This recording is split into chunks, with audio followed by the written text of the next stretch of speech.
They say if you stand beneath the old tree on Orita Hill at midnight, you'll hear whispers, not of the living, but of the forgotten. Some call it a curse. Others call it justice. But one boy learned, the tree remembers everything. In a quiet neighborhood on the city's edge stood an enormous Iroko tree, older than any house around it.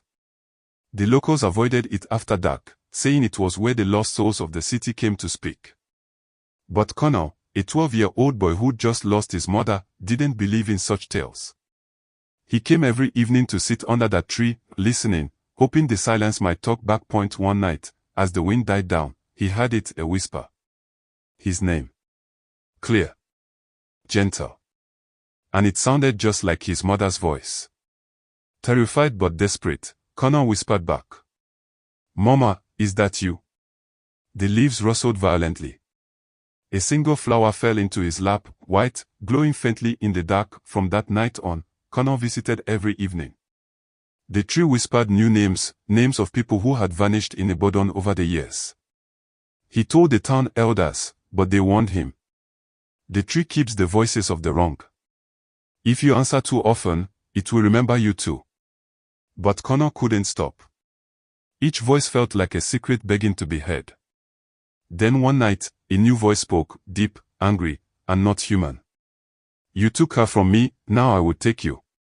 The ground trembled. Roots rose like snakes. Connor tried to run, but the glowing flower in his hand burned bright, anchoring him to the spot.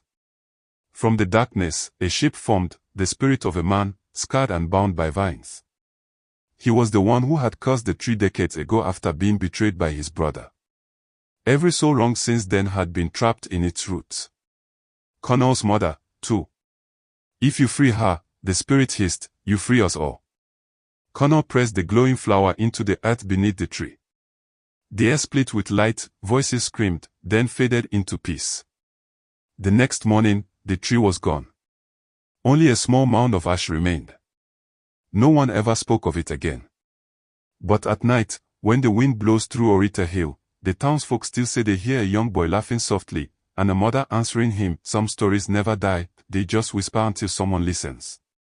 If you want to hear more forgotten tales from the heart of Africa, don't forget to subscribe to Mira Stories. New legends rise every week. The tree was gone, but the whispers were not. And the boy who freed the spirit of Ibadan was about to learn, when you speak for the dead, the living stop listening. Weeks after the burning of the Iroko tree, Connor tried to live normally again. But at night, in his dreams, he still heard voices, hundreds of them, calling his name. Some thanked him. Some cried for help. And one voice, deeper than all the rest, said, You opened the gate, boy. Now guard it. When Connor awoke, the glowing flower he had buried under his bed was gone. The next morning, strange things began happening in Ibadan. Dogs barked at shadows. Water from the wells turned black at midnight. And every night, someone heard tapping, 3 knocks, on their windows. People began to whisper that the tree's curse had moved into the boy himself. Connor tried to warn them, the spirits aren't angry. They are lost. But no one listened. The elders planned to send him away to a distant village priest for cleansing. That night, as thunder rolled across Orita Hill, the whispers returned, louder, clearer. One voice spoke above them all. Find the second tree. Or Ibadan will drown. Lightning struck the old shrine near the hill. Beneath the smoke, Connor saw it. A smaller Iroko tree, its bark etched with glowing symbols that pulsed like a heartbeat. Connor approached the new tree. As his hand touched the bark, visions burst through his mind, rivers flooding, graves opening, spirits walking the streets. He fell to his knees, crying out. Tell me what to do. A spirit appeared, his mother again, but older, fading fast. The curse didn't end, my son. It moved, from root to root. The spirits of the betrayed are searching for their final vessel. Connor realized the truth, the second tree was him. The storm broke. When morning came, the villagers found Connor unconscious at the shrine. The small tree had vanished, and so had the rain clouds. For the first time in weeks, Ibadan was silent. But if you stood close to Connor's house, you could still hear faint whispers under the floorboards.